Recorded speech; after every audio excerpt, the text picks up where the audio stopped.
আসসালামু আলাইকুম বন্ধুরা। এখন বর্তমান আসলে ধানের সরকার ধান না কেনার কারণে ধানের দামটা আসলে অনেক কম। তা দেখবেন যে কৃষক যারা আছে তারা কিন্তু অনেক কষ্ট করে ফসল ফলাচ্ছে। আর এই ধানের দাম আসলে অনেক কমে গেছে।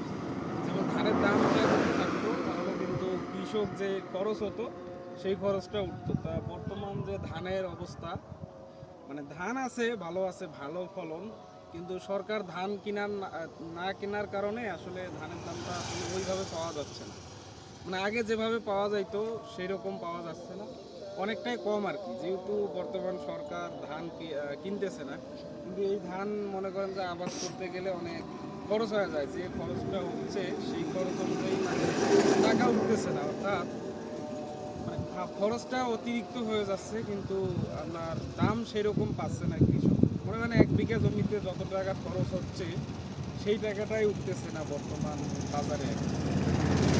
সরকার ধান কিনা বন্ধ করে দিত বা তিনি ধান কিনতেছে না, সেহেতু কিন্তু আপনার দেখা গেল যে ধানের দামটা অনেকটা কমে গেছে।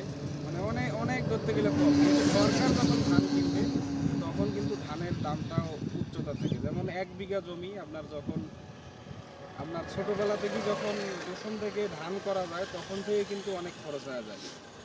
সেক্ষেত্রে সরকার যেহেতু ধান কিনতেছে না বা সরকার মানে টোটালি কিনতেছে না, সেক্ষেত্রে ধানের দামটা অনেক কম। এই জন্যে অনুরোধ থাকবে যে সরকার যদি ধান কেনে তাহলে কিন্তু আমাদের ধানের দামটা ভালো আসবে বা ভালো হবে। সবাই ভালো থাকবেন। আসসালামু আলাইকুম।